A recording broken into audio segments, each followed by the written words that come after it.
Ну что же, дорогие мои, я хочу поднять этот бокал за своих новых партнеров по бизнесу. За Евгения Борисовича, который настаивает, чтобы его называли просто Борисович.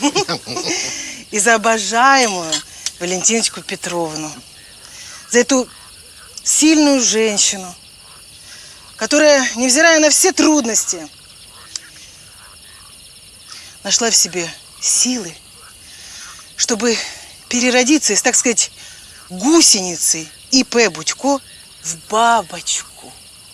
ООО «Томат Чернозем». Ура, товарищи, за нас! Ура. За нас! Ура. Спасибо. Спасибо.